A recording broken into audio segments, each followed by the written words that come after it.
make sure you troubleshoot all the other problems. Make sure things like your needles are in right, you're using good quality thread, your tension discs are clean, making sure you're threading up the machine fully. There is a lot to work out before you start playing with them. Don't play with these dials unless you're absolutely sure you know what you're doing.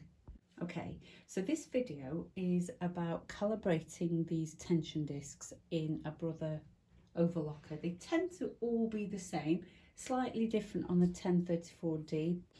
If I pull that up and down, each of those tension discs opens and closes together.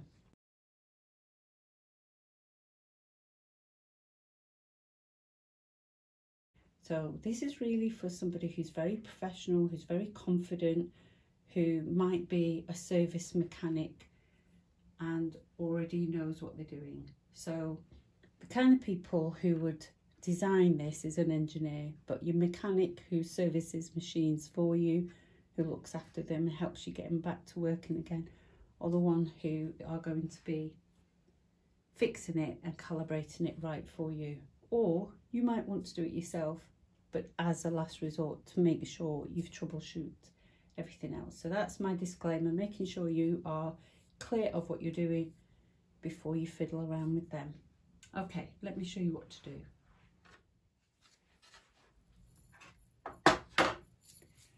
Here is the tension system on a typical overlocker. A lot of them look like this.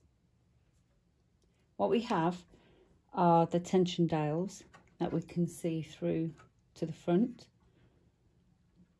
and they're usually set to a factory setting. So what we call it is a calibrated setting. What that means is we've decided as engineers that these settings are the right numbers for this machine to give us a good even stitch. Each one, the screw is turned so that it produces the right amount of tension on the thread. So we set that whatever that screw setting is to 4, so that they're all standard on this machine as 4. You'll see that on some other models like the Genomes will tend to be on 3s. You'll find Singers tend to be on 3s. They all vary. So we calibrate them, giving them a number that we can recognise every time we want to set the machine. And these are all on 4.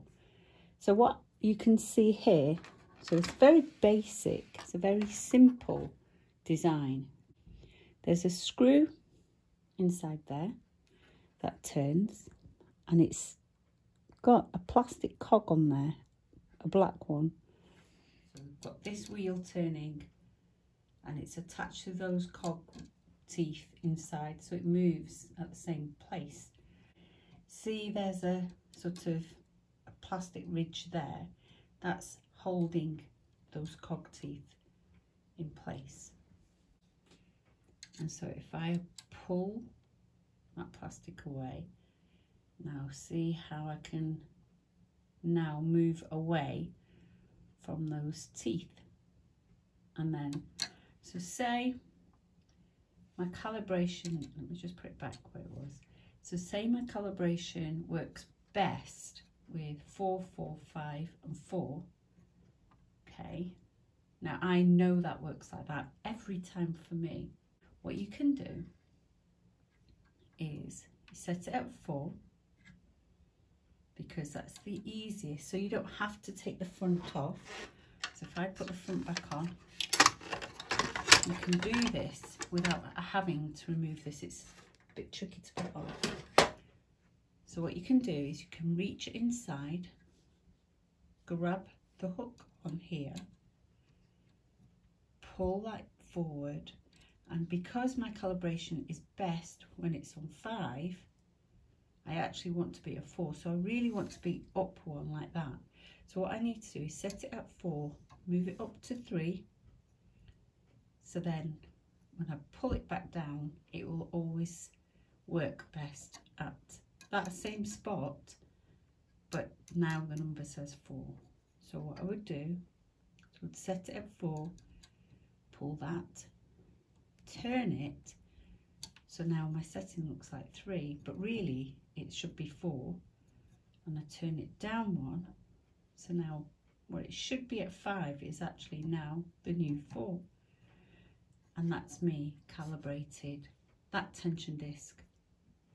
But because there's nothing wrong with this machine, I'm going to turn it back, whoops, like that, and have it set back at 4.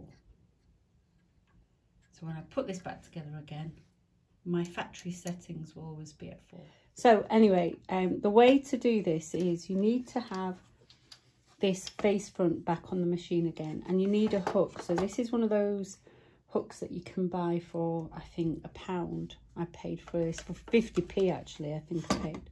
What you need to do is you need to hook on, you need to place this dial on 4. So make sure you place them all on 4.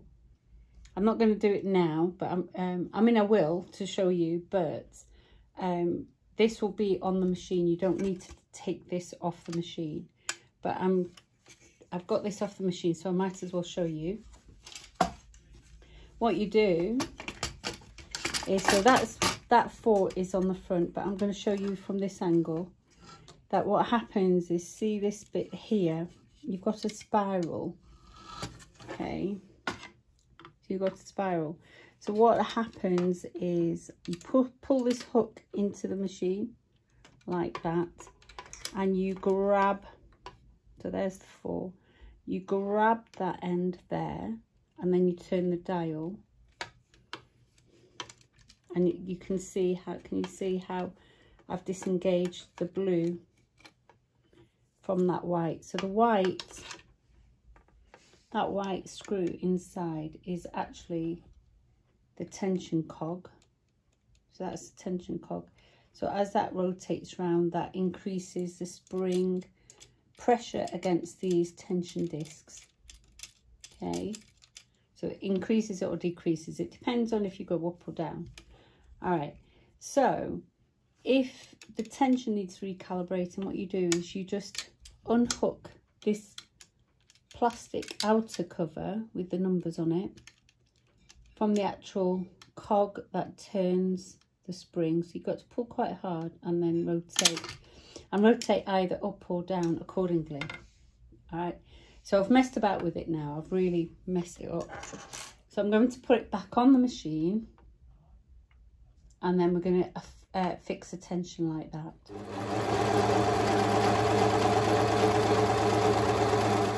So the lower looper is really loose. So is the upper looper actually. Can you see? You can see both loops hanging off.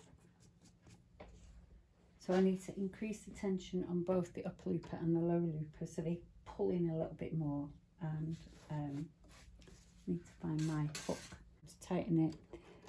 Just hook onto that and go up. Just going up by 1 number. Up by 1 number. There we go.